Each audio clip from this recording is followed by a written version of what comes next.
Hello and welcome to the Connection Audit. We are your hosts, Kirsten Blake. We'll be taking a clear-eyed look at modern relationships, what's changed, what's broken, and what truly helps people connect. And today, we're steering the conversation towards something that seems to be sitting underneath so much of modern life. Loneliness. Not just being alone, but that deeper feeling of disconnection that so many people are carrying quietly. A listener got in touch and asked us to do a longer episode on this subject, and honestly, it felt like exactly the right conversation to have. So we're going to look at the reality of loneliness, how it shows up in dating, friendship, intimacy, and everyday life, and what helps people find their way back to real connection. And we'll share how the Blossom Society is building a platform where education comes before access, putting women at the heart of the garden. While TBS focuses on the E&M community, the support and guidance being designed speaks to something much wider, too. Because loneliness is not just a dating problem and is not solved by more attention, more messaging, or more options. It is eased through safer spaces, better communication, honest connection, and the kind of support that helps people build strong, deep roots with others and within themselves. So if you're done with chaos and ready for clarity, you're in the right place. Here's what we'll do. In each episode, we run an audit not of people, but of patterns. The stuff that quietly shapes how we date, love, and relate. First, we audit the culture, the norms, the myths, the incentives, and the unspoken rules that keep everyone performing and nobody actually connecting. Then we audit the behavior, what shows up in messages, in boundaries, in conflict, and in consent. The micro-choices that either build trust or erode it. And finally, we audit the solution, practical tools you can actually use. Clearer language, better agreements, stronger repair, and the kind of emotional skills that should have been taught years ago. We'll be respectful, we'll be honest, we'll keep it human. And yes, there may be the occasional gentle laugh, because sometimes the only thing more exhausting than modern dating is pretending it isn't exhausting. No shaming, no grandstanding, just clarity, standards, and a way forward whether you're new to E&M, rebuilding trust, or simply trying to do love with more integrity. So, to kick this off, I want you to imagine just walking into a really packed, bustling coffee shop, on a Tuesday morning. Right. The espresso machine is hissing, people are laughing over pastries, laptops are glowing on literally every surface. It looks, on the surface at least, like this ultimate portrait of a connected society. It really does, yeah. But what we are seeing in the global data, it fundamentally shatters that illusion. If you count out 6 people in that vibrant, noisy room, the statistics indicate that at least one of them is experiencing profound, painful isolation. Wow, 1 in 6. Yeah, 1 in 6 people globally experienced loneliness between 2014 and 2023. We are talking about roughly 16% of the global population. And when you actually pause and map that onto your daily commute or your open plan office, it just entirely reframes how you look at the people around you. It's a staggering reality check, isn't it? Absolutely. And I think it forces us to ask how we arrived at a point where disconnection is so prevalent that it's practically a public health baseline today. There's a prominent sociological theory we really need to look at here called the the lost community hypothesis. Okay, what's that exactly? So it basically suggests that this widespread isolation is a direct, unavoidable byproduct of modernity itself. Right. The argument is that industrialization, rapid urbanization, and this massive shift toward solitary living have essentially dismantled the traditional organic bonds that used to keep human beings tethered to, tight-knit villages and extended kinship groups. In that view, modern life is basically a machine designed to isolate us. I completely understand the appeal of that narrative. The idea that we left the idyllic pre-industrial village for the cold, anonymous city, and we just lost our tribe in the process. Because in a village, you didn't have to schedule a coffee 3 weeks in advance just to see a familiar face, right? Community was unavoidable. Yeah, you just bumped into people at the market. Exactly. But surely that is only one side of the coin. I sort of struggle to believe that modernity is purely a destructive force for connection. No, you are quite right to challenge that. The contrasting view, and perhaps the more nuanced one, actually, is that modernity hasn't destroyed community. It has simply changed its architecture. Changed its architecture. Okay, I like that. Yeah, think about what increased mobility and freedom actually offer us. We now have the capacity to form really dynamic, chosen networks based on shared values, shared struggles, or shared interests, rather than merely being forced to socialize with whoever happens to live within a 2-mile radius of our front door. Which is honestly a massive relief for anyone who grew up feeling fundamentally different from their immediate geographical neighbors. Precisely. Urbanization might mean you don't know the names of the people living in the slat next door to you, but it also means you can find a highly specific, like-minded community that would never have possessed the critical mass to exist in a rural setting. Right, you can find your people. Exactly. Mm-hmm. So the tension we are auditing today isn't necessarily that modern life made us lonelier by default. It's more about whether our human nervous systems have fully adapted to this new shape of socializing. Like, are we leveraging these modern tools to build bridges, or are we passively allowing them to build walls? That's such an important distinction. And speaking of assumptions we need to dismantle, there is a massive cultural myth about who is actually sitting behind those walls. Oh, absolutely. If we stopped someone on that high street and asked them to picture a lonely person, they would almost certainly describe an elderly individual. Perhaps someone living alone after a bereavement, isolated in an armchair. Yeah, that's the classic media portrayal. Right. And while social isolation in older populations is a deeply serious, heartbreaking issue, the numbers tell a startlingly different story about who is currently suffering the most today. The highest global rates of loneliness are actually found in adolescents. Adolescence, wow. Yes, specifically those aged 13 to 17, sitting at nearly 21%. And right behind them are young adults, aged 18 to 29, at over 17%. Those figures, they really should give us all pause.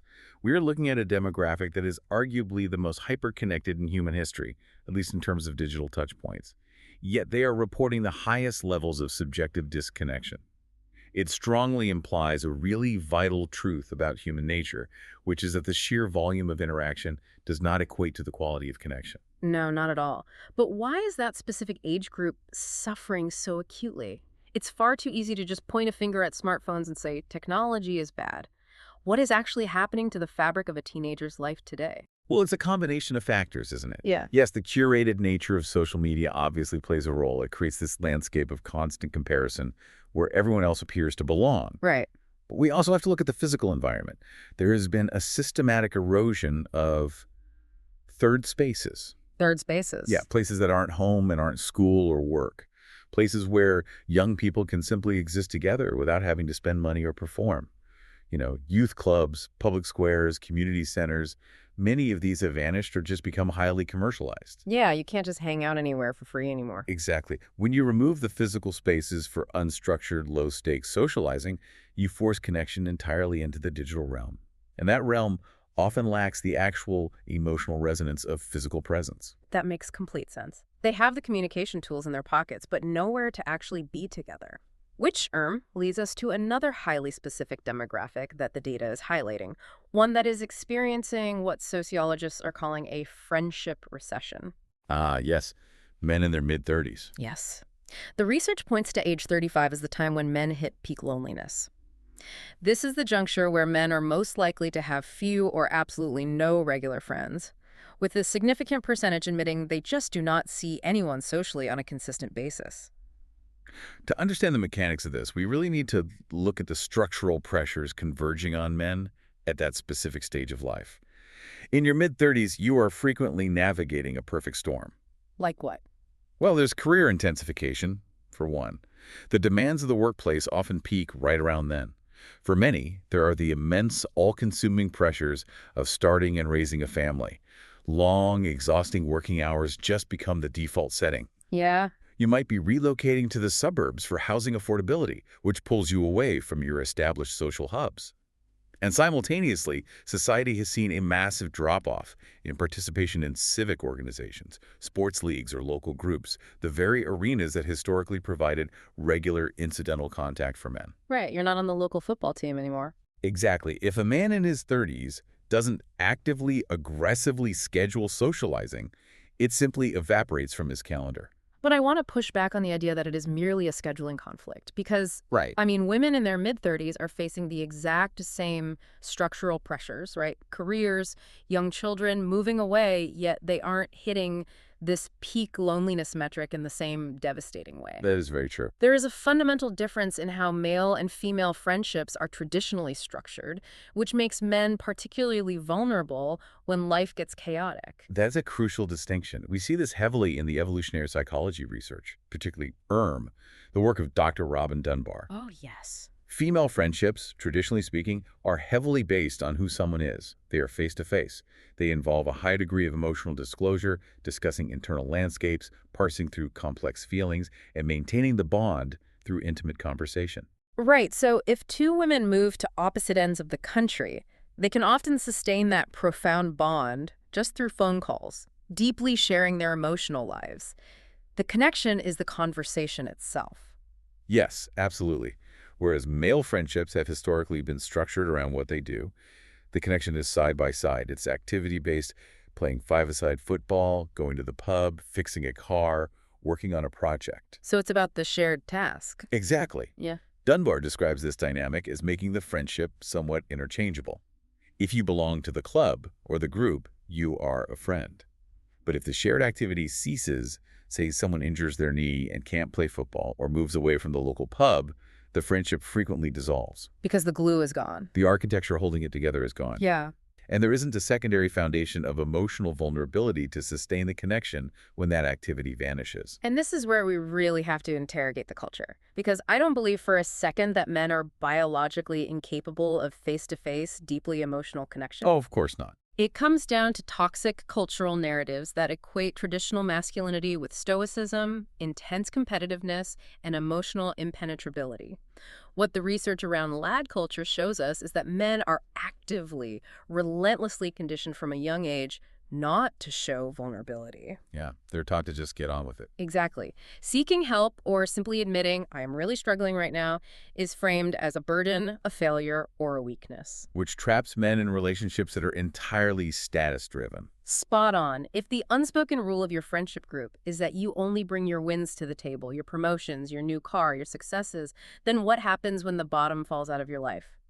What happens when your marriage ends, or you face redundancy, or you are hit with a health crisis? You retreat. You retreat, because that friendship group hasn't been designed to hold your grief or your failure. The cultural incentive is to perform strength at all costs, which acts as a concrete wall, blocking the very vulnerability required to feel truly connected. And that retreat you just mentioned, that brings us right to the core of our behavioral audit today. We really need to look at the internal mechanisms, the neurological responses, and the emotional choices that arise from this cultural landscape. Yeah, this is where it gets really interesting. To do that accurately, we first have to separate two terms that get thrown around interchangeably, but are clinically quite distinct. Objective social isolation versus subjective loneliness. This was a huge light bulb moment for me when reviewing the research, actually, because understanding this distinction changes the entire paradigm of how we treat the issue. Absolutely. So social isolation is an objective, quantifiable state. It means having a statistically small social network, living alone, having very few daily interactions. You can essentially measure it on a clipboard. Right. Loneliness, conversely, is a subjective, internal, and often deeply painful emotional experience. It's defined as the gap, the painful mismatch between the connection you desperately want and the connection you actually have. Meaning, you could be living completely off-grid in a remote cabin in the Scottish Highlands, totally socially isolated, and not feel a single pang of loneliness, because your internal need for connection is fully met by that quiet life. That is it, perfectly. And the inverse is what creates so much silent suffering today. You can be in a crowded room, you could be the charismatic center of attention at a party, or you can be lying in bed next to your romantic partner of 15 years and feel a crushing, suffocating sense of loneliness. Yeah. Because the quality or the depth of the connection isn't meeting your internal need to be genuinely seen and understood. The presence of bodies doesn't cure the absence of intimacy. And to understand why that absence hurts so much, why it literally physically aches, we have to look at the evolutionary biology of the feeling. Right, the evolutionary theory. Yeah, championed by researchers like John Cacioppo. It posits that transient loneliness is not a personality flaw. It is a highly conserved, brilliantly adapted biological survival signal. It's a brilliantly designed alarm. Right. Think about our ancient ancestors on the savannah. For an early human being, isolation wasn't just sad, it was a death sentence. To be separated from the tribe meant absolute vulnerability to predators and starvation. You could not survive alone. No, you'd be gone in a day. Exactly. Therefore, the human body developed an internal alarm system to prevent you from wandering off. Just as physical pain protects your tissue by forcing you to pull your hand away from a hot stove and thirst drives you to seek water to prevent dehydration, that sharp, uncomfortable feeling of transient loneliness is your biology screaming at you to seek the safety of the group. It's supposed to feel terrible. Yes, that discomfort is your own body trying to save your life. But here is the tragedy of modern life. Uh, We get trapped in what the neuroscience community calls the loneliness loop. okay, the loneliness loop. What does that look like?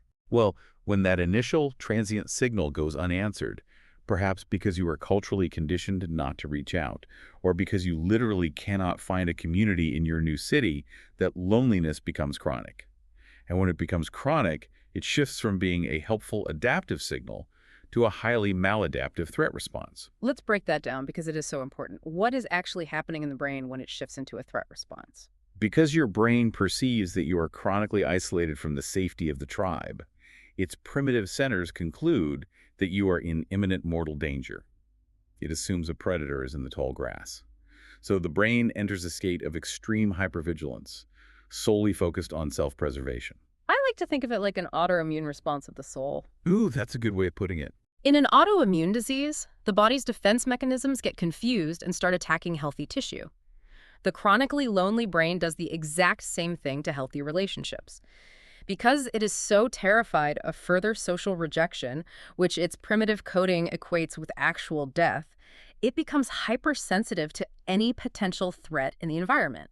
It takes completely neutral, ambiguous social cues and violently misinterprets them as negative. The faulty smoke detector. Yes. If a friend takes 4 hours to reply to a text message, a secure brain thinks, oh, they must be slammed at work. The hypervigilant, lonely brain doesn't do that. The lonely brain immediately assumes they are ignoring me, they find me annoying, I am being pushed out of the group. And the behavior that follows is what locks the loop in place. Yeah. Driven by this false, terrifying alarm, the individual reacts defensively to protect themselves.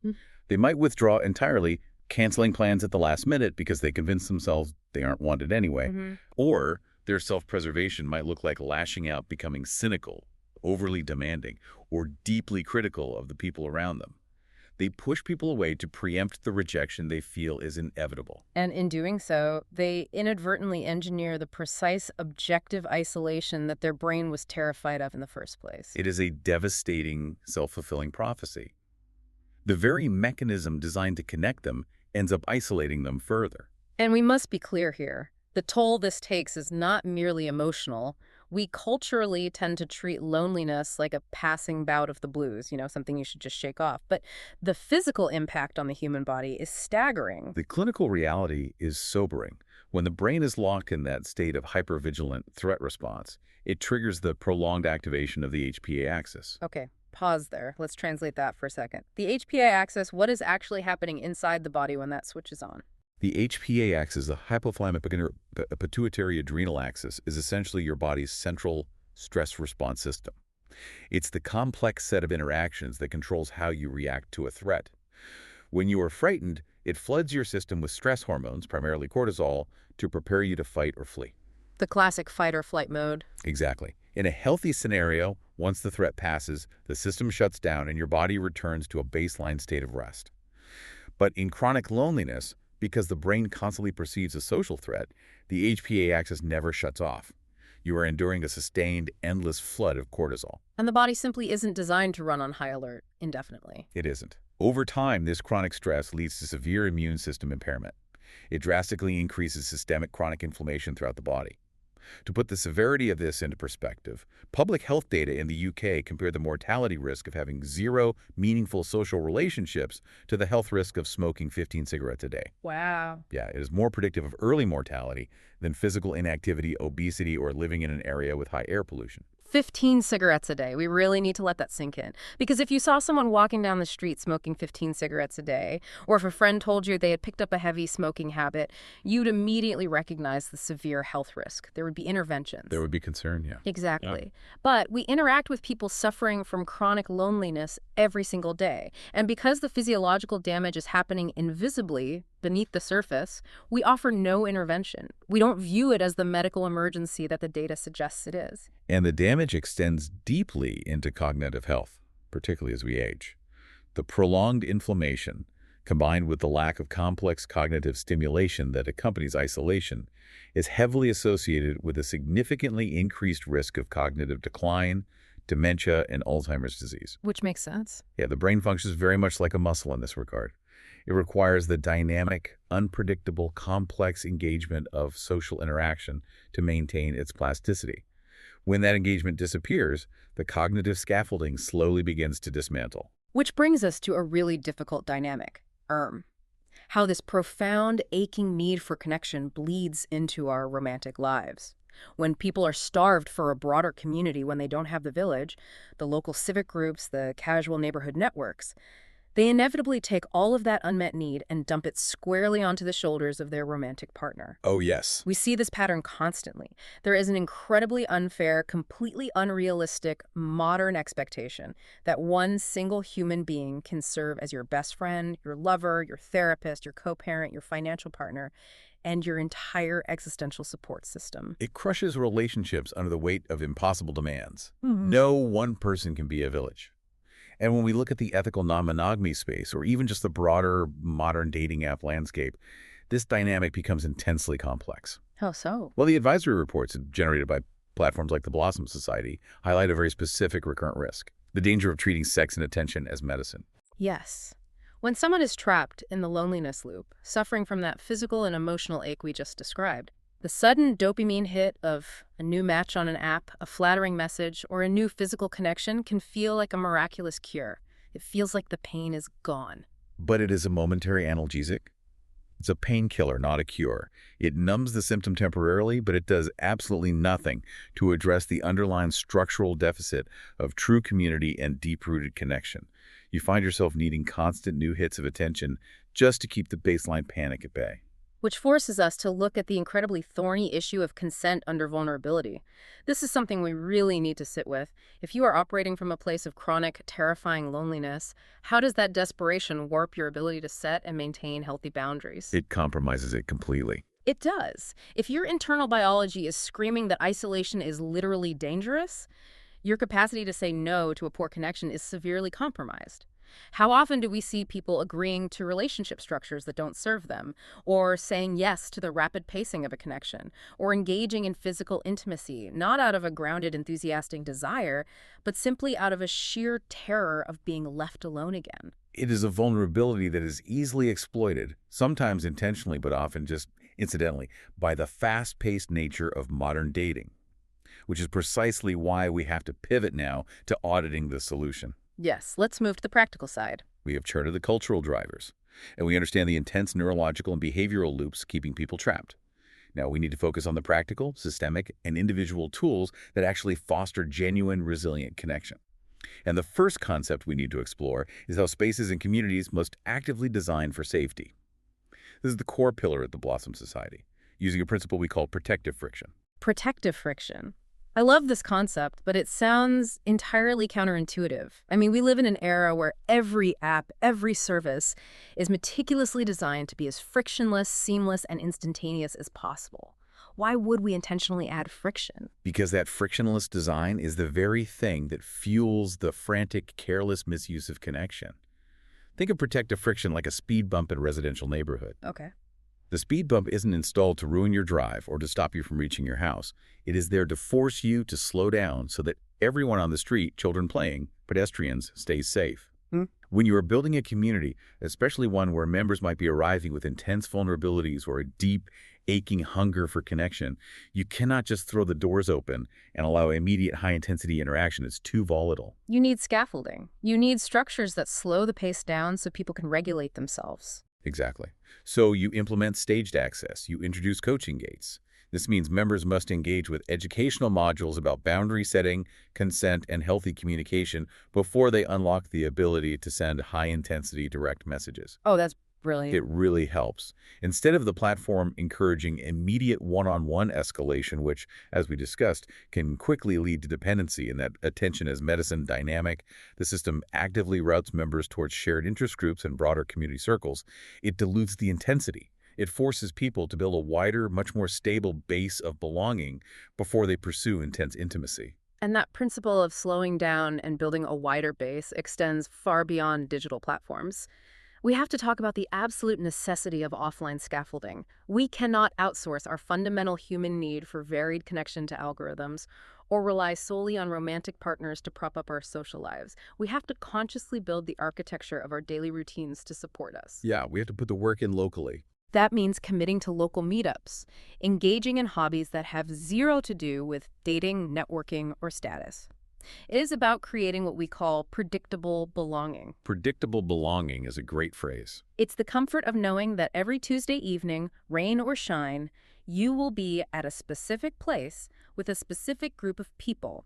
It creates a rhythm of connection in your life that doesn't require the intense emotional heavy lifting of a romantic relationship. You just show up and you belong. This is particularly vital when we look at bridging the male friendship gap we discussed earlier. If we acknowledge that cultural conditioning makes face-to-face, deeply vulnerable conversation feel threatening or unnatural for many men initially, we have to meet them where they are. We have to embrace and facilitate side-by-side connection. Like the Dunbar research suggested. Exactly. This is why we're seeing such a massive, overwhelmingly positive rise in community initiatives like run clubs, walking groups, or organizations like the Tough Guy Book Club. The walking group dynamic is fascinating because it is so incredibly simple, yet it fundamentally alters the way we communicate. It really does. When you are walking side by side with someone, or running, or staring at a car engine together, you completely remove the pressure of direct, sustained eye contact. The intensity of the interaction is diffused by the shared forward motion, or the shared focus on an external object. It's much less intimidating. It drastically lowers the barrier to entry for communication. Men, and frankly people in general, often find that in those side-by-side environments, the conversation naturally deepens over time without the immense, intimidating pressure of sitting across a table in a quiet cafe and being asked, "So how are you really feeling?" It provides a safe container for connection to happen organically, rather than forcing it under a spotlight. But I want to speak directly to the listeners sitting at home right now who might be nodding along thinking, this all makes theoretical sense, but I still feel incredibly isolated and joining a club feels utterly overwhelming. We need to provide immediate, actionable micro steps. Absolutely. Because breaking out of that hyper-vigilant loneliness loop feels like standing at the bottom of Everest. We have to make the mountain smaller. We do. And one incredibly effective low-barrier tool is the Rate Your Relationships exercise. It requires zero financial investment, no commuting, and very little energy. How does it work? You simply sit down, look at the contacts list in your phone, and rate your current level of connection with a few key people in your life on a scale of 1 to 10. And then you ask yourself one very specific, very small question. What is one manageable thing I could do today to increase this connection by just 1 point? Notice you didn't say, how do I take this relationship from a 4 to a 10? You were just trying to move it from a 4 to a 5. Lowering the stakes is the entire secret here. It might be sending a text that references an old inside joke. It might be forwarding an article they might find interesting. It is about low-barrier outreach. When you are deep in that hyper-vigilant state, picking up the phone to call someone can feel physiologically impossible. The fear of rejection or just the fear of being a nuisance is too high. I will happily admit this myself. Receiving an unprompted phone call in 2026 feels like an absolute crisis. If my phone rings, my immediate thought is that someone has broken a leg or the house is on fire. It is a high-friction way to connect. So if calling feels too heavy, don't call. Send a text. Send a quick voice note. Normalize the awkwardness of reaching out after a long silence. The loneliness loop tells you that because it has been 6 months, they hate you and you shouldn't bother them. Ignore that voice. You can literally type, "I know I've been quiet lately. I was just thinking of you and wanted to say hi." No need to reply if you're busy. You give them an out, which lowers the pressure, but you cast the line. And beyond your known contacts, you can begin to interrupt the loneliness loop by building the muscle of small, low-stakes exposures in your wider environment. Offer a genuine smile to the barista making your coffee. Say a simple hello to a stranger walking their dog in the park. The goal here is not to make a lifelong best friend in the queue at the supermarket. The goal is to prove to your own nervous system that the social environment is safe. You are retraining the faulty smoke detector. Every small, positive, brief moment of shared humanity signals to your brain that you are not under threat and that connection is available to you. Step by small step. Which leads us perfectly into the core takeaways from today's audit. If you carry nothing else forward into your week from this discussion, we want you to hold on to these 3 distinct shifts in perspective. Takeaway 1. Loneliness is a biological alarm, not a character flaw. It is your body's evolutionary way of telling you that you need your tribe, just as thirst tells you that you need water. It is vital that we remove the shame from the feeling. The shame only feeds the isolation and keeps you hiding. Recognize it as a healthy, functioning cue for action rather than a life sentence of unworthiness. Takeaway 2. Romantic relationships cannot be your only life raft. Expecting one partner or a series of new partners to cure your existential or social loneliness places an impossible, crushing weight on romance. You cannot use sex, attention, or rapid relationship escalation as a substitute for a genuine community. You need a diversified portfolio of connection, friends, civic engagement, shared interests, and that vital offline scaffolding. Takeaway 3. Connection requires intentional practice and protective friction. Whether it's reaching out to an old friend to increase a bond by just 1 point, or choosing to engage in communities that prioritize safety, education, and boundaries over immediate frictionless access, real sustaining connection isn't something you can hack. It is built slowly, safely, and deliberately over time. To summarize the journey we've taken today, we started by acknowledging the sheer global weight of this reality, 1 in 6 people navigating this silent experience around us. We unpack the cultural myths, recognizing that it is our youth and our men in their mid-30s who are frequently bearing the brunt of modern disconnection, driven by structural changes and toxic expectations around stoicism. Yeah. We audited the behavior, revealing how a healthy biological drive can warp into a terrifying neurological loop of hyper-vigilance, driving us to push away the very people we need, and taking a devastating physical toll on our bodies, the equivalent of 15 cigarettes a day in the process. And finally, we looked at the way out. Refusing to treat intimacy as a cure-all, implementing protective friction in our spaces, embracing side-by-side vulnerability, and committing to the small, brave micro-steps of daily outreach. And before we close, I want to leave you with a final thought to mull over. Consider the people in your life who might be caught in that loneliness loop right now. The ones who seem inexplicably defensive, consistently distant, prickly, or perhaps overly reliant on your attention. How might understanding the neuroscience of their isolation, the fact that their internal alarm bells are ringing and their brain is telling them they're in danger, change the way you extend a hand to them tomorrow? Thanks for listening to The Connection Audit, where we hope we've helped you uncover new skills, a deeper understanding around connecting with other people, and giving you the courage to be honest with yourself, your partner, and those people you connect with. And our only ask is this. If you know one person who you feel would benefit from listening to our conversation, please mention The Connection Audit. Point them in our direction. Let's start a conversation about how we can build better connections.